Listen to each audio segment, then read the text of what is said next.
कहानी की शुरुआत में हम दो हाइकर्स को देखते हैं जो कि हाइकिंग करने के लिए कोलंबिया के जंगलों में आए हुए होते हैं। तभी एक दोस्त बहुत अंदर जाने वाला था, लेकिन दूसरा दोस्त उसे रोक कर कहता है कि तुम्हें वहां नहीं जाना चाहिए। ने इस जगह के बारे में पढ़ा है, इस जगह पर बहुत खतरा है, लेकिन वो आदमी नहीं सुनता और अंदर और आगे बढ़ने लगता है। तभी वो एक दलदल में फंस जाता है और वो दलदल उसे अपने अंदर खींच लेती है और इस आदमी की चीखों के साथ इसकी यहीं पर मौत हो जाती है। इसके बाद हम एक कपल सोफिया और जॉर्ज को देखते हैं जो कि अपने दोस्त से मिलने के लिए कोलंबिया जा रहे थे। सोफिया जो कि एक डॉक्टर थी और जॉर्ज एक नर्स था, के दो बच्चे भी थे जिन्हें ये लोग घर पर ही छोड़कर आए हुए थे, क्योंकि ये अपने दोस्त मार्कोस के साथ मिलकर यहाँ पार्टी करके एंजॉय करना चाहते थे। इन दोनों की बातों से यहाँ पर हमें पता चलता है कि इन दोनों की पर्सनल लाइफ कुछ ठीक नहीं चल रही और बहुत जल्द ही इन दोनों का डिवोर्स होने वाला है। के बाद ये लोग कोलंबिया पहुंच जाते हैं। उनका दोस्त मार्कलेस इन दोनों का बेसब्री से इंतजार कर रहा था। ये लोग मार्कलेस से मिलने के बाद अपने रूम में चले जाते हैं, जहाँ पर जो सोफिया से कहता है कि वो बेड पर सो जाए और वो सोफे पर सो जाएगा। सोफिया उसे थैंक्स कहती है और इससे कहती है कि वो इससे इतनी अच्छी से बात क्यों कर रहा है। इस पर जॉर्ज इसे कहता है कि इसकी यही तो प्रॉब्लम है कि वो इसकी बात को कभी सुनती ही नहीं। आज रात को वो लोग होटल में मार्कलेस के साथ डिनर करते हैं। तो यहाँ पर जॉर्ज और मार्कलेस अपने कॉलेज के समय की बातों को याद करके इंजॉय कर रहे होते हैं। मार्कलेस इन्हें यहाँ पर चोरची नाम के एक जंगल के बारे में बताता है जो कि एक बहुत ही फेमस टूरिस्ट प्लेस है और उनसे कहता है कि उन्हें वहाँ ज़रूर जाना चाहिए। तभी सोफिया भी कहती है कि वो भी वहाँ जाने के लिए बेताब है। जॉर्ज उससे कहता है कि वो वहाँ ना जाए। सोफिया इसकी बात सुनकर गुस्सा हो जाती है और इससे कहती है कि वो उस पर हमेशा इसी तरह की पाबंदियां लगाते रहता है और गुस्से से उठकर ऊपर चली जाती है। तभी मार्गरेट जॉर्ज से पूछता है कि इनकी पर्सनल लाइफ इतनी ज़्यादा खराब चल रही है, वो इस बात को कब से नोटिस कर रहा है। वो दोनों एक दूसरे को लगातार इग्नोर कर रहे हैं।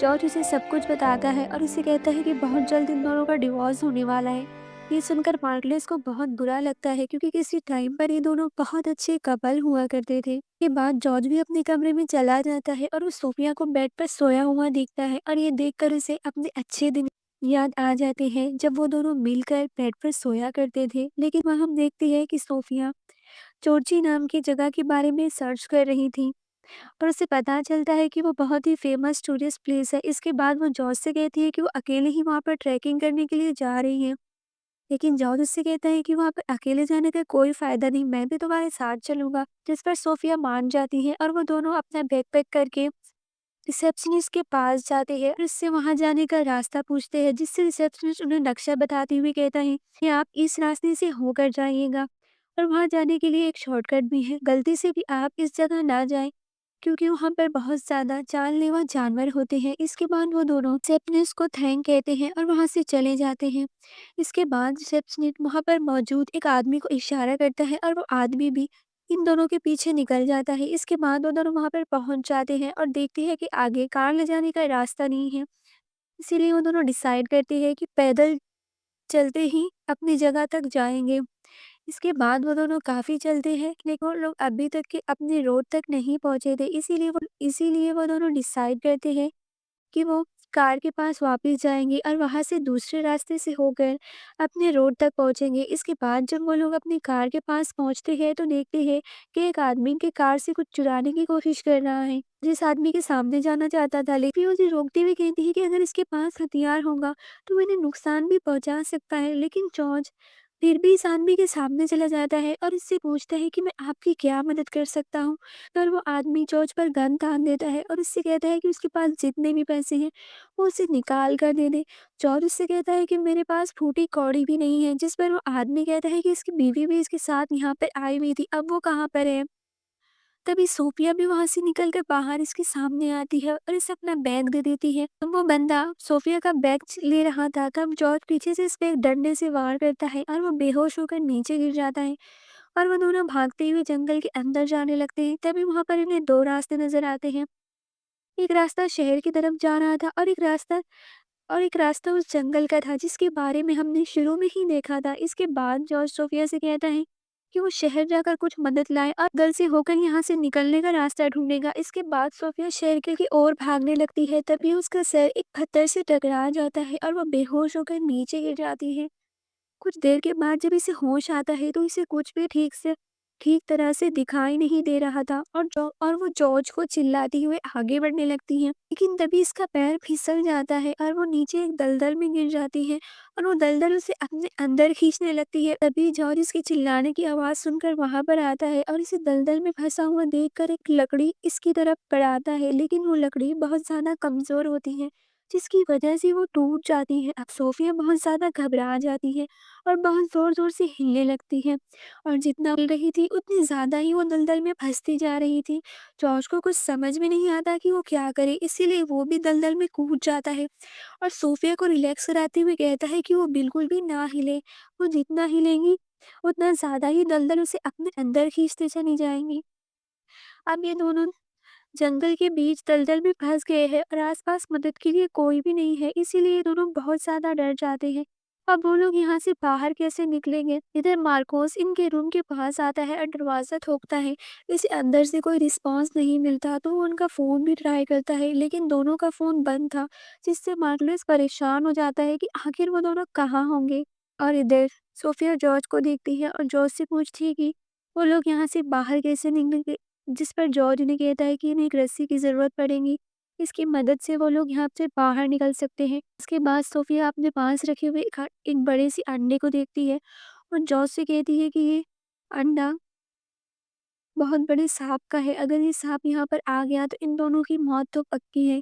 इसके बाद सोफिया को अपने पैरों में कोई चीज़ महसूस होती है। जॉर्ज से कहती है कि मुझे लगता है यहाँ पर कोई है। जब ये लोग कैसे भी करके इस चीज़ को बाहर निकालती है तो वो देखती है वो एक इंसान की डेड बॉडी थी, जिसे हमने मूवी की शुरुआत में ही देखा था।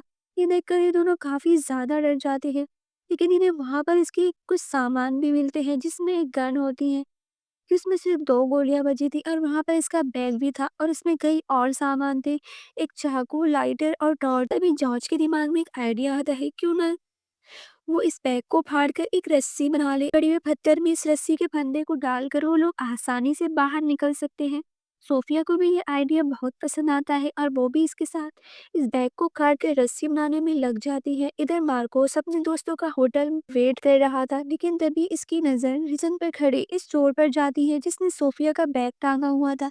इससे वो समझ जाता है कि इसने इनके साथ कुछ किया है। जब वो इस चोर के पास जाकर इनसे पूछने लगता है कि इसके दोस्त कहाँ है, जिस पर वो साफ इनकार कर देता है। तभी मार्कोस इसके सर पर लगे हुए खून को देख लेता है। ये देख वो समझ आता है कि जरूर इसने कुछ ना कुछ इनके साथ किया है। तभी वो गुस्से से इस चोर से लड़ने लगता है। तभी वहाँ पर सिक्योरिटी आ जाती है और इन दोनों को पकड़ कर ले जाती है, लॉकअप में बंद कर देते हैं। इधर वो दोनों इस रस्सी को बना लेती है, लेकिन उस रस्सी को फेंक कर पत्थर में जोड़ने की कोशिश करती है, लेकिन वो रस्सी अभी भी पूरे 8 फीट की कम होती है। इसीलिए वो दोनों बहुत ज्यादा परेशान हो जाते हैं।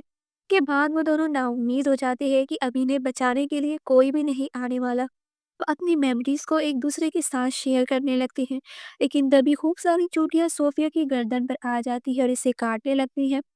सोफिया अपने हाथ से इन्हें हटाने की कोशिश करती है, लेकिन वो नहीं चाहती। जॉर्ज इसे अपनी जेब से वाइन की बोतल निकाल कर देता है और इसे कहता है कि वो चूड़ियों पर डाले। सोफिया ऐसा ही करती है और वो चूड़ियाँ वहाँ से चली जाती हैं। सोफिया जॉर्ज को कहती है कि वो यहाँ पर खाने-पीने का सामान नहीं, बल्कि एक वाइन की बोतल लेकर आया था। तभी जॉर्ज सोफिया से कहता है कि वो बहुत ज़्यादा डिप्रेस्ड है, क्योंकि उन दोनों का डिवोर्स होने वाला है और वो ऐसा बिल्कुल भी नहीं चाहता। इसीलिए उसे पीने की आदत लग गई है। सोफिया भी इससे कहती है कि वो भी ऐसा बिल्कुल नहीं चाहती। वो ये सोचकर परेशान है कि इन दोनों के डिवोर्स के बाद वो लोग कैसे रहेंगे और इनके बच्चों की परवरिश कैसे होंगी। और अपनी इन्हीं बातों को शेयर करके वो दोनों की आंखों में आंसू आ जाते हैं। सोफिया देखती है कि जॉर्ज के पीछे से वो बड़ा सा सांप उसे आता दिखाई दे रहा है, जिसका अड्डा पहले से ही वहां पर रखा हुआ था। सोफिया जॉर्ज से कहती है कि वो जरा भी ना हिले, पर जॉर्ज उससे कहता है कि वो इसे राइफल से शूट कर दे, लेकिन सोफिया ऐसा करने से डरती है। लेकिन तभी वो सांप इन दोनों के बहुत करीब आ जाता है, क्योंकि और वो सीधा जॉर्ज के हाथ पर काट लेती है, लेकिन तभी सोफिया राइफल से शूट करती है और वो सांप वहां से भाग जाता है। इसके काटते ही जॉर्ज की बॉडी में जहर फैलने लगता है और फिर से कहती है कि वो डॉक्टर है और वो इसे जरूर बचा लेंगी। वो बिल्कुल भी ना घबराए। तभी सोफी जैकेट का टुकड़ा फाड़ कर जॉर्ज के हाथ पर बांध देती है, लेकिन इससे कोई खास फर्क नहीं पड़ता और जहर अपना असर करना नहीं छोड़ता।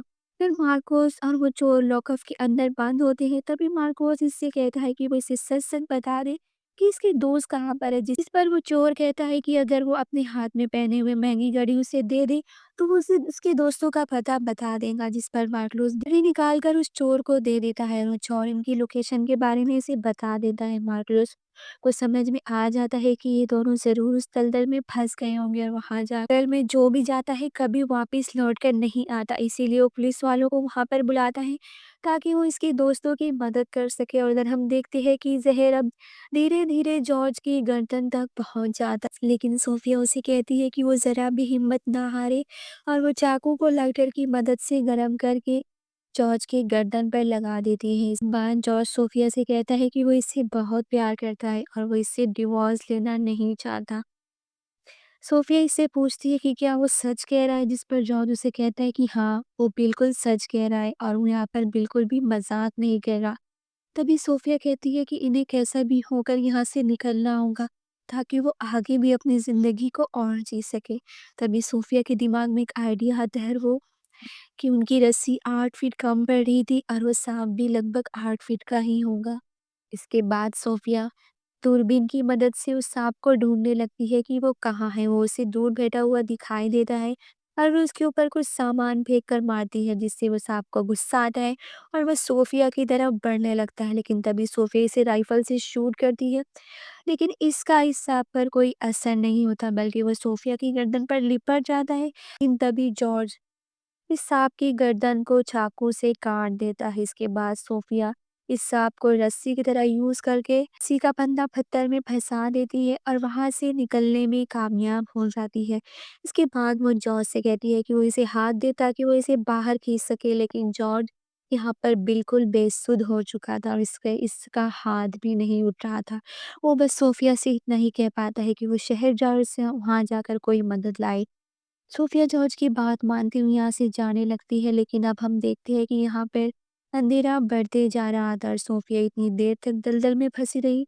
इसीलिए इसे तरह तरह की हेलुसिनेशन आती है और वो अपने सामने हर जगह दलदल को ही देखती है और इसका सर तभी चकराने लगता है और अंधेरा भी बढ़ रहा था। तभी वो नीचे गिर जाती है और उसे चक्कर आने लगते हैं। लेकिन तभी वो अपने पास आती हुई एक लाइट को देखती है और पास आने पर इसे पता चलता है कि वो उसकी गाड़ी है और यहाँ पर मार्कोस इन्हें बचाने के लिए फाइनली पहुंच जाता है और फाइनली इन दोनों की जान बच जाती है। इसके बाद वो लोग जॉर्ज के पास जाकर देखते हैं तो जॉर्ज की सांस भी चल रही थी, इसीलिए वो लोग जॉर्ज को रेस्क्यू कर लेते हैं और एम्बुलेंस में बिठाकर यहाँ से ले जाते हैं। सोफिया जब आखिरी बार जॉर्ज को देखती है, वो देखती है कि जॉर्ज की सांसें अभी भी चल रही थी, जिसका मतलब ये था कि जॉर्ज अभी भी ज़िंदा है। तो दोस्तों ये थी इस मूवी की पूरी कहानी। मूवी की एक्सप्लेनेशन अगर आपको पसंद आई तो वीडियो